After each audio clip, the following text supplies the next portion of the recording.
Bien, bonjour à tous. Alors, le sujet d'aujourd'hui, c'est pas un sujet d'actualité, hein. Ça fait longtemps qu'on parle des vins sans soufre ou à teneur réduite en SO2, mais on essaie de s'améliorer, hein, d'année en année, et puis de proposer des solutions pour les gens qui veulent élaborer des vins sans soufre ou à teneur réduite. Alors, déjà, la question, c'est pourquoi réduire ou se passer les sulfites? Il y a plusieurs raisons à ça. D'abord parce qu'on trouve des sulfites dans l'alimentation. Alors, de loin, curieusement, on entend souvent parler des sulfites dans le vin, mais il y en a dans beaucoup d'autres aliments, hein, ne serait-ce que les soupes industrielles, les crustacés, la charcuterie, etc. Et quand on regarde les préconisations de l'OMS, hein, l'Organisation mondiale de la santé, c'est la dose journalière admissible, c'est 0,7 mg par kilo de poids corporel. Donc quand vous voyez cette préconisation, vous comprenez très vite que en mangeant un peu de crustacés et un peu de soupe et puis quelques verres de vin, eh ben, on y est largement. D'accord. Donc il y a un intérêt, hein, pour la santé de baisser le sulfite dans les vins, mais également dans les autres aliments. Et puis il y a également des réactions d'hypersensibilité, notamment chez les sujets asthmatiques. Et enfin, l'exposition de l'opérateur, celui qui manipule le SO2. Mais ce ne sont pas les seuls arguments qu'on doit avancer quand on veut réduire les sulfites. Il faut aussi s'intéresser au marché. Il y a une dernière enquête là, qui date de 2020 qui a été faite par Reporter Linker qui a montré que actuellement le marché US des vins bio, c'est 1 600 000 $ et ils estiment que ce marché va passer à 4 milliards en 2027, c'est-à-dire une croissance de plus de 10% par an. Or, les vins organiques, hein, les vins NOP, aux États-Unis, c'est moins de 100 mg, hein, c'est 100 mg maximum de sulfite, ce qui veut dire qu'il y a une réduction. Donc, ce n'est pas sans sulfite, c'est avec une teneur réduite en sulfite. Et donc, il y a le marché qui est là. Et donc, il y a des élaborateurs qui peuvent être aussi motivés par le fait de correspondre au marché, donc à la demande, hein, des consommateurs. Et il y a également une demande sociétale, hein, pour réduire les intrants. Et les sulfites font partie de ces intrants, que ce soit à la vigne ou dans le vin. Alors, il existe des alternatives aux sulfites, on va le voir, mais il y a un certain nombre de prérequis quand on veut faire des vins sans sulfite ou à teneur réduite en sulfite. Et parmi ces prérequis, il faut connaître, hein, les actions sur les phénomènes préfermentaires, notamment les oxydations enzymatiques. Il faut également connaître les actions microbiennes, donc au niveau des phases fermentaires. Et puis, il faut connaître les actions antioxydantes en phase post-fermentaire. Et à partir de là, quand on connaît bien ces éléments, on va pouvoir utiliser différentes alternatives à l'utilisation du SO2. Mais dans les prérequis, il y a bien entendu une bonne hygiène de cave. Alors ça semble facile à dire, mais en fait, quand on dit une bonne hygiène de cave, ça veut dire qu'il faut que ce soit vraiment que ce soit propre, hein. Dans les fermentations, il faut éviter les phases de latence. Alors, pour éviter les phases de latence, il est préconisé d'ensemencer, mais il y a des gens qui ne veulent pas ensemencer. Donc, là aussi, un des messages à faire passer, c'est que faire des vins à teneur réduite en sulfite ou faire des vins sans sulfite, ça ne veut pas dire ne rien faire ou ne rien mettre. C'est une méthodologie ou un protocole qui demande plus de rigueur, beaucoup plus de suivi. On ne fait pas un vin sans sulfite ou à teneur réduite en sulfite comme on fait un vin conventionnel. Ça demande beaucoup plus d'efforts. Il y a aussi le contrôle des apports d'oxygène et l'élevage et le conditionnement. Donc ce sont tous ces éléments-là qui sont ce qu'on appelle prérequis, c'est-à-dire ces étapes auxquelles il faut penser quand on élabore des vins sans sulfite ou à teneur réduite en sulfite. Alors les alternatives, ça va être l'emploi. Vous allez voir, en fait, on peut employer. Il y a une boîte à outils qui est relativement importante quand on veut travailler sans sulfite. Et après, il faut puiser dans cette boîte à outils, mais en connaissance de cause. On n'est pas obligé d'utiliser tous les outils, mais certains d'entre eux aident. Alors, quand on veut lutter contre l'oxydation, on va éviter d'avoir de l'oxygène dissous dans le milieu. Et une façon de limiter l'oxygène dissous, c'est d'utiliser des gaz inertes, notamment l'azote, par exemple. D'accord. Le contrôle des températures est très important, notamment le refroidissement des vendanges, tout simplement parce que la température favorise la multiplication des micro-organismes. Donc quand on ne met pas de SO2, ils vont s'en donner à cœur joie, que ce soit dans le mou ou le vin. Et la température permet également d'éviter l'oxydation, puisque à température élevée, on a des enzymes oxydatives, comme la tyrosinase, qui fonctionnent mieux à température élevée, donc on favorise l'oxydation à température élevée. D'où l'importance de maîtriser cette température dès les étapes préfermentaires. Dans les alternatives, on va trouver des traitements membranaires également. Donc des traitements membranaires qui permettent d'éliminer les flores microbiennes ou même des traitements membranaires qui permettent d'ajuster l'acidité. Donc je parle d'électrolyse à membrane bipolaire par exemple qui permet d'acidifier les mous ou les vins. Eh bien ça permet aussi de réduire la teneur en SO2 parce qu'on aura des pH plus faibles avec une acidité totale plus élevée et ça permet d'avoir des vins et des mous qui sont mieux protégés. Il y a la filtration et la microfiltration tangentielle qui permettent de réduire, là encore, ou diminuer la charge microbienne des mous et des vins.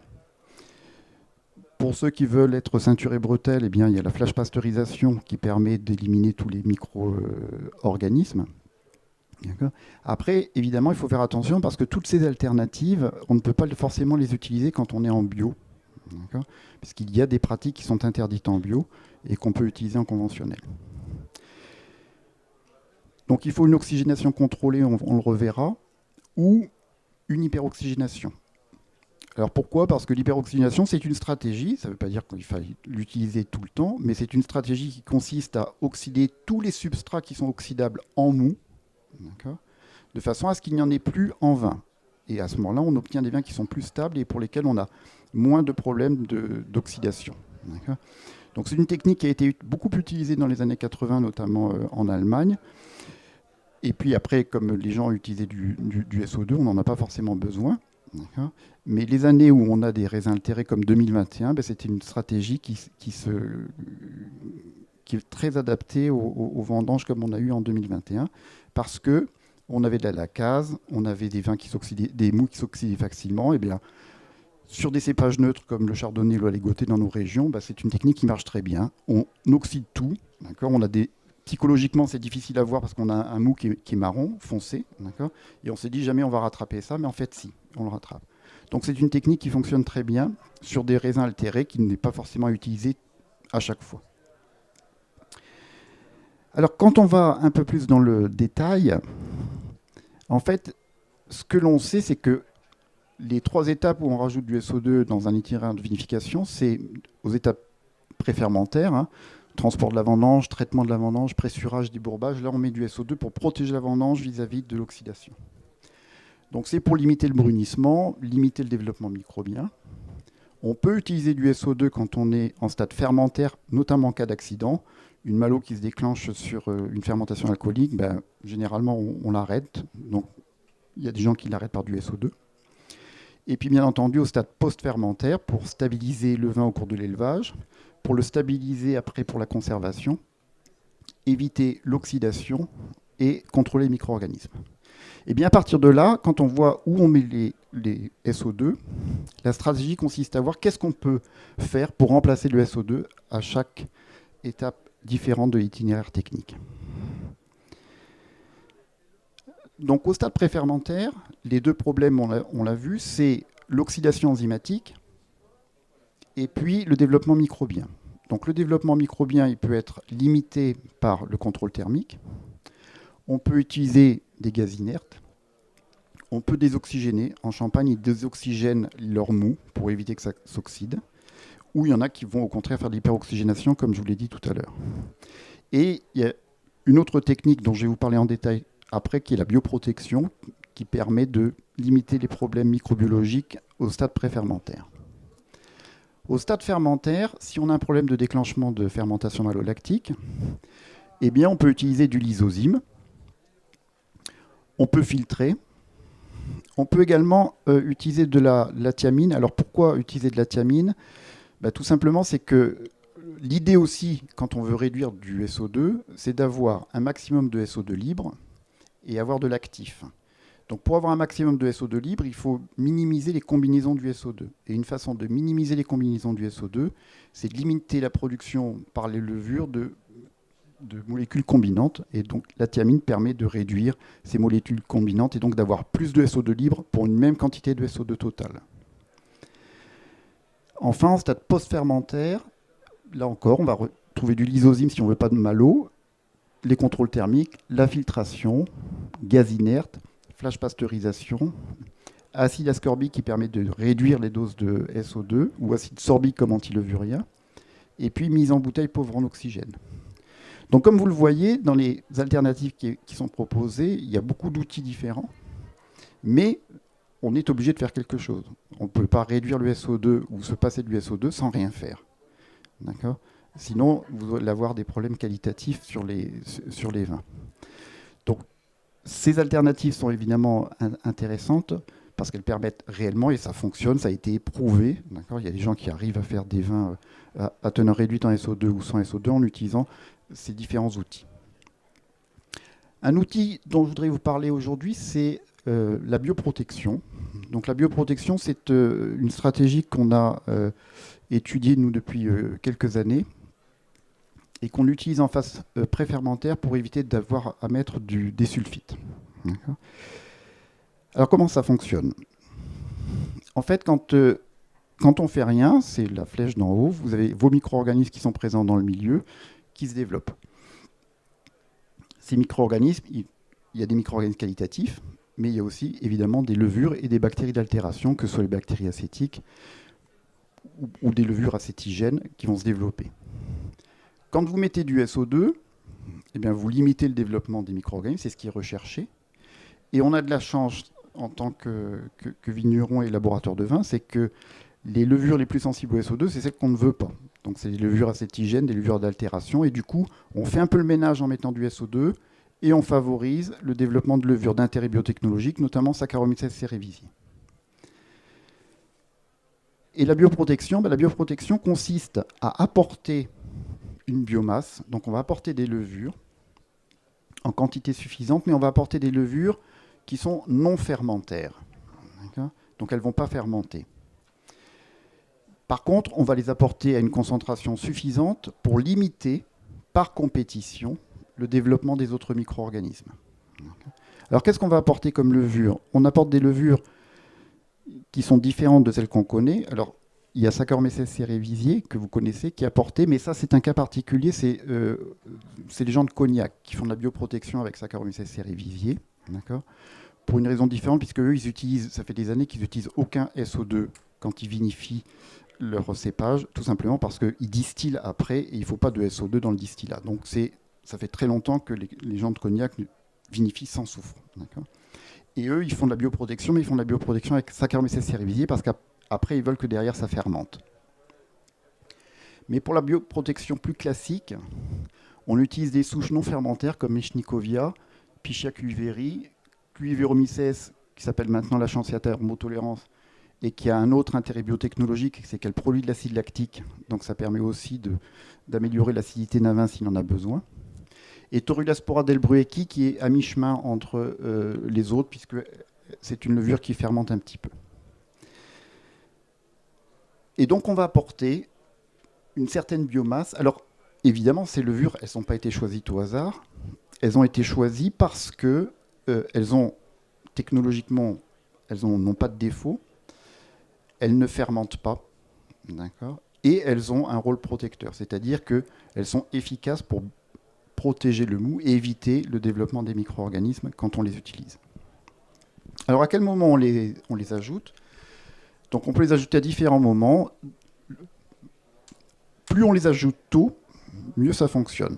Donc généralement il y a des gens qui commencent à les ajouter dès la machine à vendanger. Il y en a qui vont les mettre dans la remorque. Et puis il y en a qui vont les mettre sous le pressoir, d'accord, en blanc. Donc on les apporte très tôt. En blanc, elles vont rester pendant toute la phase de débourbage, pendant 12 à 24 heures à 12 degrés. Et à l'issue du débourbage, eh bien, on peut levurer avec une Saccharomyces cerevisiae ou ne pas levurer, ou utiliser un pied de cuve. Donc les différentes stratégies existent. En rouge, eh bien, on va les apporter dès le départ aussi, et puis les laisser pendant la macération. Et après, si on veut démarrer la FA, on peut levurer ou ne pas levurer. Là aussi, c'est au choix. Et avec une dose de 10 à 25 grammes hecto de bioprotectant. Et donc cette stratégie permet donc déjà de se passer de SO2 en phase préfermentaire. Alors quelle levure en bioprotection ? En rouge, on va utiliser soit des cérévisiers, soit des non-sacs. Donc Michnikovia, Torulaspora ou Cluvioromyces thermotolérance. En blanc, on va utiliser des non-Saccharomyces peu fermentaires. Et pareil en rosé, puisqu'on ne veut pas que ça fermente pendant le débourbage. Et il existe maintenant des préparations avec ou sans réhydratation, puisque maintenant il y a des levures qu'on peut saupoudrer directement dans la remorque et qui ne nécessitent pas de réhydratation. Alors, ici on a fait un essai donc, au domaine de l'Université de Bourgogne, où on a un moule départ, on regarde ce qu'on a comme population au départ. Et en fait, dans la population de départ, on a quelque chose d'assez classique, c'est une bonne année. On a 10,4, 10,5 cellules par millilitre. On a très peu de Brettanomyces en verre. On a un peu de bactéries acétiques, ce qui est normal. Il y a toujours des bactéries acétiques sur le raisin et pareil sur les bactéries lactiques. Évidemment, quand vous sulfitez, vous perdez entre 1 et 2 logs de population totale.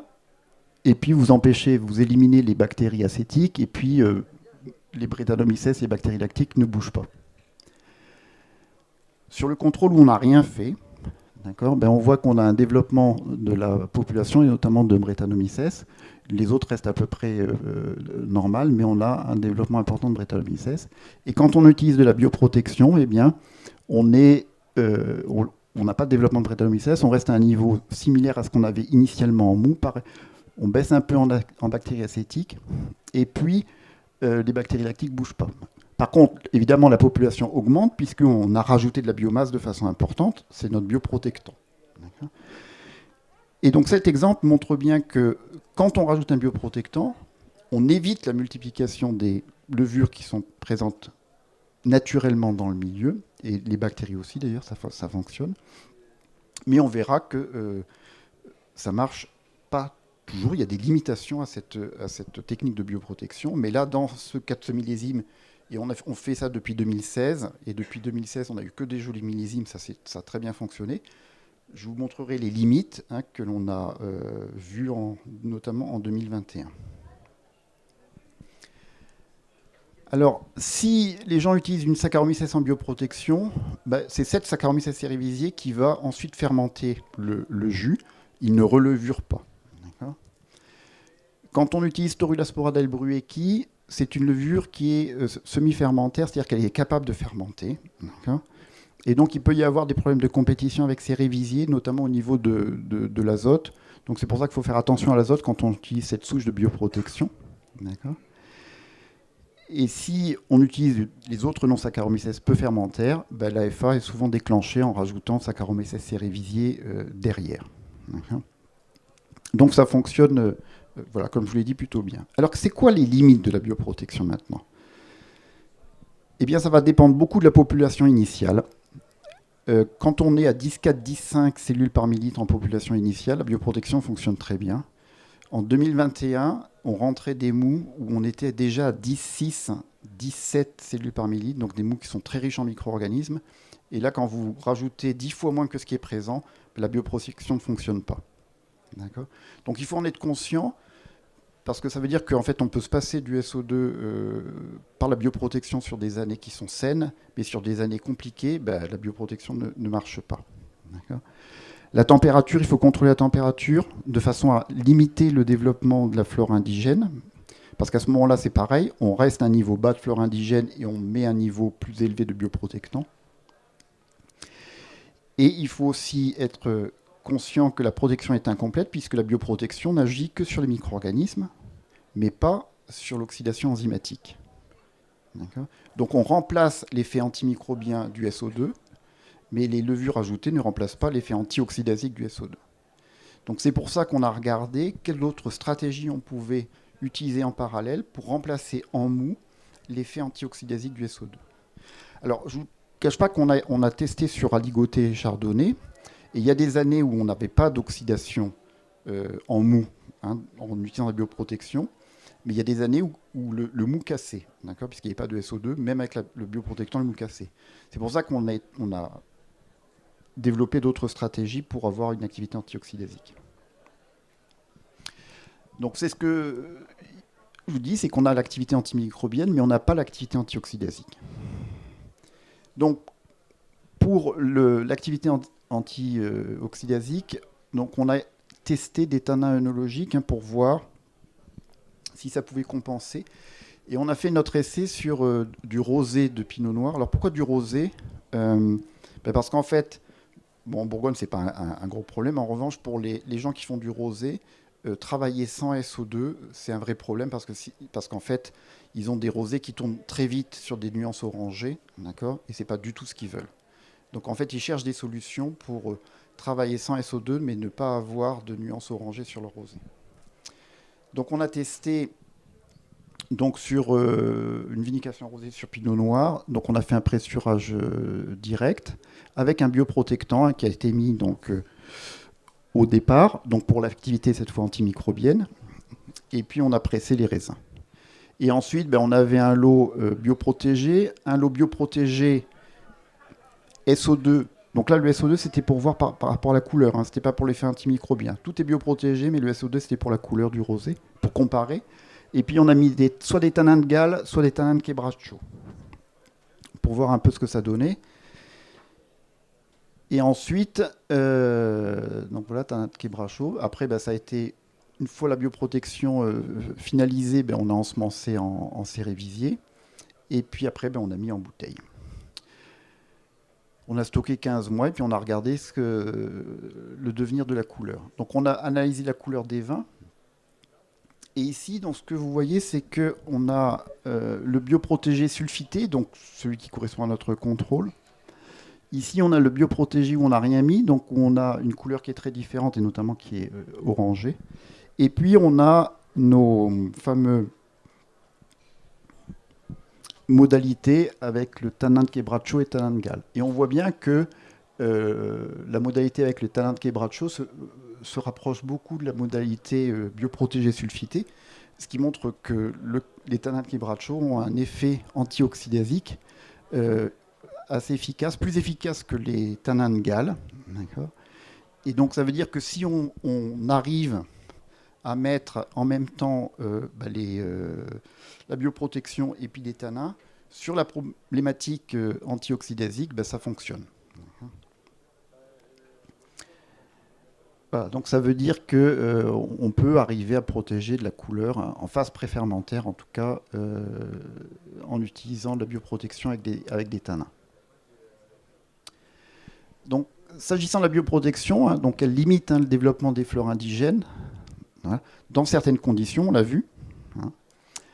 Une meilleure maîtrise de la bioprotection, c'est-à-dire qu'il faut qu'on ait plus de connaissances sur les mécanismes qui sont mis en jeu quand on ajoute un bioprotectant, parce que ça permettra d'optimiser la bioprotection. Alors ça ne protège pas toujours de l'oxydation, d'où les approches complémentaires avec des tanins qui sont nécessaires. Et la bioprotection donc peut être une alternative au sulfitage dans des conditions favorables. Alors pour conclure, en vinification biologique, comme je dis, il y a moins d'alternatives au sulfite qu'en conventionnel parce qu'il y a des techniques qui sont interdites. Ça risque d'évoluer parce qu'il y a aussi une volonté des gens qui font des vins biologiques de faire évoluer la législation. Donc actuellement, les gens qui travaillent en bio sans SO2 ou à teneur réduite, ils raisonnent en termes d'itinéraire global, sur toutes les étapes de l'itinéraire où ils essaient de réduire ou trouver des stratégies pour ne pas mettre de SO2. Mais ça, c'est un message aussi à faire passer, c'est quand on veut faire ce type de vin, il y a un suivi qui est plus important, ça demande plus de rigueur, il faut être plus attentif à ces vins, parce que c'est plus compliqué à faire. L'autre message, c'est que moins de sulfite ne veut pas dire moins d'intervention et moins d'intrants, forcément. D'accord, on peut, d'accord, mais c'est plus compliqué. Et réduire les sulfites, c'est possible. Moins de 100 mg de sulfites totaux, c'est quelque chose qui est à la portée de tous, avec un minimum de travail. Et de toute façon, on le voit actuellement sur les analyses qui sont faites par les interprofessions, sur des vins qui sont vendus dans le commerce actuellement. Il y a beaucoup de vins qui sont avec des doses qui sont très largement inférieures à ce que note la législation. Voilà, je vous remercie pour votre attention et si vous avez des questions, n'hésitez pas. Merci pour cette présentation, professeur. Écoutez, petite séquence de 10-15 minutes, des réactions, des questions. Allez. On commence.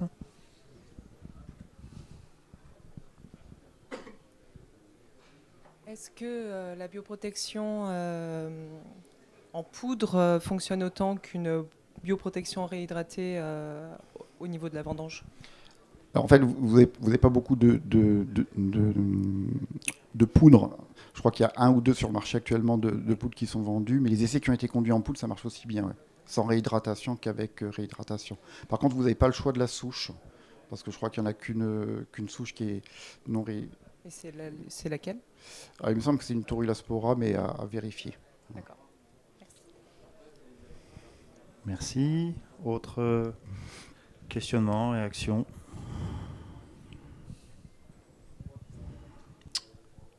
Sur les vins sans soufre. Ou avec moins de soufre. Hein. C'est pas sans soufre complètement. Oui. Oui, vous aviez réalisé des essais avec une finalité sur l'aspect couleur. Ça concernait essentiellement des rosés dans vos essais. Est-ce que vous avez déjà réalisé des essais sur d'autres aspects d'oxydation que la couleur? Non. Donc, alors après, les rosés ont été dégustés d'un point de vue sensoriel. Donc on n'a pas vu de différence significative entre quebracho et puis sulfité. Mais on n'est pas allé plus loin sur la teneur en composés aromatiques ou autre. Non. Et sur une autre couleur aussi, c'était la question, non? Sur un autre... Non, c'est vraiment l'idée de savoir si c'était le seul indicateur que vous avez utilisé en fermentation. Ouais, c'est l'indicateur principal. Ouais. Merci. Pour continuer dans les essais, est-ce que vous aviez essayé, pour lutter contre l'oxydation, des intrants à base de glutathion ou de Li, composé réducteur? Maintenant, il y en a un peu sur le marché qui arrive. Oui. Alors c'est dans d'autres essais qu'on les a testés. On les a pas testés en combinaison avec la bioprotection. On les a testés à part. Donc notamment, alors pas le glutathion seul parce qu'il n'est pas autorisé actuellement. Donc on a testé des levures enrichies en glutathion. Et puis on a testé effectivement les préparations qui sont là aussi avec des composés soufrés, hein, des acides aminés soufrés, type peptides soufrés, glutathion, etc. Et là on a de bons résultats aussi. Alors on l'a pas fait, on a fait mi-dose de SO2 normal, et puis donc le produit en question enrichi en glutathion, on a de bons résultats. Enfin là encore, voilà, en trad et surtout là encore en phase préfermentaire. Et courte phase post-fermentaire. Ouais. Et donc là, il y a des bons résultats. Ouais. Une autre question, Il y a réaction? monsieur qui est... Est-ce que vous n'avez pas parlé forcément du milieu dans lequel vous étiez? Parce qu'on sait que les principales levures qui vont faire fermenter le vin, c'est plutôt celle du chai que celle de la vigne. Est-ce que vous avez travaillé notamment sur des ensemencements de chai plus que l'arrivée de vendange? Alors, donc là, nous, pour les essais de bioprotection, c'est fait dans un domaine donc, avec une flore naturelle qui est présente à la cave. Mais donc nous, le bioprotectant en blanc, on le met sous le pressoir. D'accord. Et après, on ensemence en cérévisier derrière. Donc en fait, c'est pas la flore naturelle de cave qui prend le dessus. Et puis on contrôle nos implantations. C'est-à-dire qu'on regarde si c'est bien la levure qu'on a utilisée qui s'est implantée dans le milieu. Mais vous avez raison, hein, en vinification classique, vous pouvez avoir des levures et du raisin et de la cave qui sont responsables de la fermentation. Hein.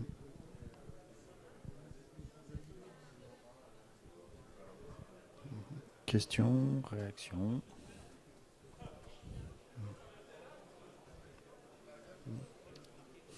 Vous n'êtes pas beaucoup, alors attention. Hein. Je peux donner le micro à quelqu'un. Si, oui. Ouais, je suis désolé, c'est pour la captation. On va passer par le micro.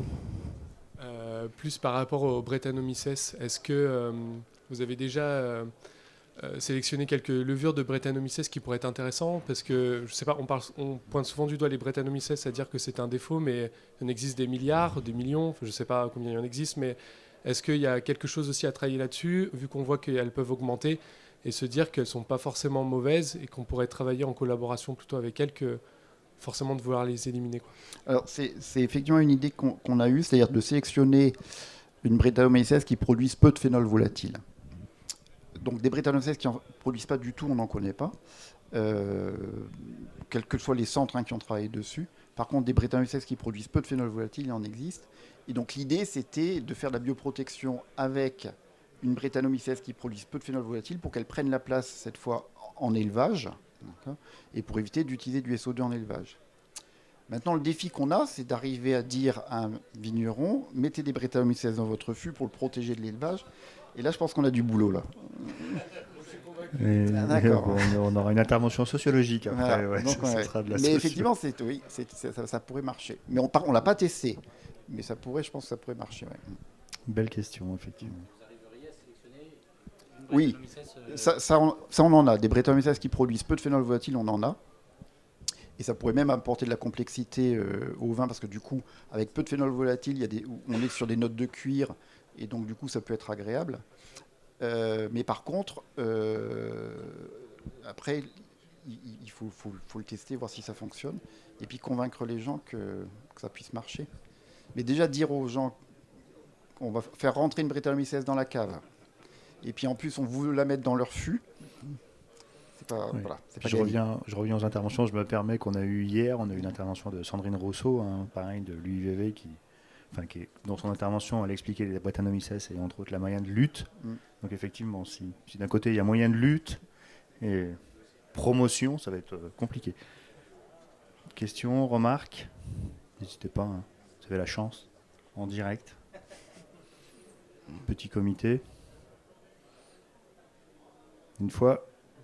Ah, c'est bon. Je fais monter les enchères. Oui, j'ai une question en fait. Alors, on n'a pas du tout parlé de vin nature. Alors, à quel moment est-ce que finalement, par rapport au fait qu'il n'y ait pas de sulfite, on peut parler de vin nature? Alors, ça c'est un grand débat. En fait, il n'y a pas de législation sur les vins nature. À la limite, quelqu'un qui utilise du SO2 pourrait très bien dire que son vin est nature, parce qu'il n'y a pas de législation. Après, il y a des gens qui adhèrent à une charte, d'accord, donc il y a des différentes chartes de vin nature, mais ce n'est pas une obligation. Et comme il n'y a pas de législation, n'importe qui peut mettre sur sa bouteille vin nature. D'accord. Après, si vous regardez ce que les chartes mettent dans leur vin, bah effectivement, vous êtes limité en termes de concentration en sulfite dans les vins, donc avec des doses qui sont bien plus basses que ce qu'on peut trouver en bio. Et puis après, le principe du vin nature, c'est d'utiliser pas de SO2 du tout ou très peu, ça dépend des chartes, puisqu'il y en a plusieurs. Et puis, c'est de ne pas utiliser d'intrants œnologiques ni chimiques, et donc pas de levurage, donc on laisse faire les levures du milieu, et vous avez donc un vin qui sera appelé nature. Mais ça, c'est d'après la charte. Après, d'un point de vue législation, ça n'existe pas. Ça répond à votre question. J'ai fait une fois, 2 fois. Ah, merveilleux. Une question pour continuer là-dessus.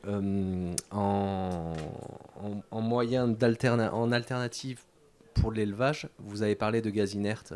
Qu'est-ce que vous entendez par là? Quel type de gaz exactement et quelle quantité? Quelles sont les préconisations? Alors, bon, souvent, les gens utilisent de l'azote et en fait, ils font une couverture d'azote sur les vins, donc dans des cuves inox fermées. Donc ça, c'est le moins cher. Il y a des gens qui peuvent utiliser de l'argon, c'est plus cher, mais ça reste au-dessus parce que c'est un gaz qui est plus lourd que l'air, donc il reste au-dessus, il n'y a pas besoin de le remplacer régulièrement. Mais très majoritairement, c'est l'azote qui est utilisé. Alors pas en fût, parce qu'en fût, il suffit de houiller, il n'y a pas besoin, mais tout ce qui est contenant inox en vidange, eh bien, on va utiliser du gaz inerte, de l'azote. Voilà. Et ça protège l'oxydation du vin, ça ne protège pas de développement microbien potentiel. En revanche, ça empêche le développement de fleurs à la surface du vin, puisqu'il n'y a pas d'oxygène. Et par contre, si vous avez des micro-organismes qui sont anaérobies, qui peuvent pousser dans le vin, ils vont se développer.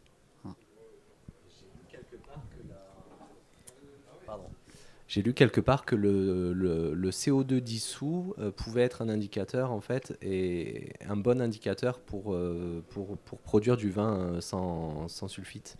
Je ne sais pas si vous avez un retour là-dessus. Non, en fait, le CO2, il peut aussi être utilisé comme gaz inerte pour protéger, hein, mais il y a une partie qui va se dissoudre dans le vin. Donc on va enrichir le vin en CO2, mais la présence de CO2 dans un vin n'a aucune incidence sur le fait que l'oxygène va se dissoudre aussi. Donc c'est pas parce que vous avez du CO2 que vous n'aurez pas d'oxygène, c'est complètement indépendant. Donc le CO2, contrairement aux idées reçues, ça ne protège pas un vin de l'oxydation. Enfin, quand il est dans la bouteille, hein, parce que quand il est à surface, ça inerte, oui, ça le protège.